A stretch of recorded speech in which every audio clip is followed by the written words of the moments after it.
ఆంధ్రప్రదేశ్లోని అన్ని ప్రభుత్వ శాఖలు పడకేశాయని టీడీపీ పోలిట్ బ్యూరో సభ్యుడు సోమిరెడ్డి చంద్రమోహన్ రెడ్డి మండిపడ్డారు. విశాఖలో టీడీపీ నేతలు రఘురామకృష్ణంరాజు, గంటా శ్రీనివాసరావుతో కలిసి ఆయన మీడియా సమావేశం నిర్వహించారు.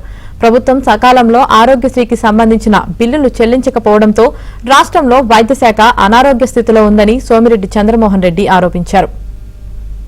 ఎంత అరాచకాలు చేశారో వాటికి క్లైమాక్స్ లో తిరిగి వాళ్ళకి చావును చూపిస్తారు, రాజకీయ చావుని. అది ఇప్పుడు 5 ఏళ్లు జరిగింది ఏంటంటే 5 years అరాచకాలే, దుర్మార్గాలే.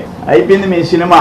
రేపు 4వ తేదీ ప్రజలు మీకు సినిమా చూపిస్తారు. ముఖ్యమంత్రులు మారుతారు, ప్రభుత్వాలు మారుతాయి. శాసనసభలో, నిండు శాసనసభలో మెజారిటీ గవర్నమెంట్ ఏదైతే allocation, budget allocation financial year కి చేస్తుందో 10% ప్లస్ ఆర్ మైనస్ ఇంప్లిమెంట్ అవుతాయి. బట్ జగన్మోహన్ రెడ్డి గవర్నమెంట్ లో వాటికి వాల్యూ లేదు. అసెంబ్లీకి వాల్యూ, చట్టసభకి వాల్యూ లేదు.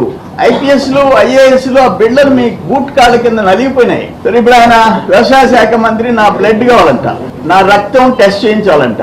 నేనేమంటానండి, ఇతను ఆయన డూప్ మాస్టర్.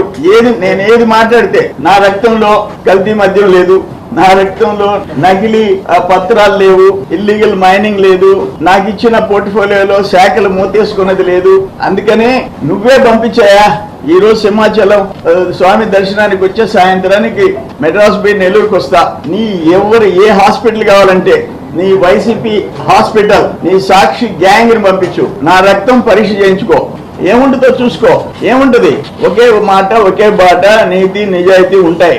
ఆస్తులు కాదు, ఉన్నాయన్నీ బాగుంగొట్టుకున్నాం, అయినా నా రక్తంలో అదే ఉంటది. నీ మాదిరిగా దోపిడీ ఉండదు.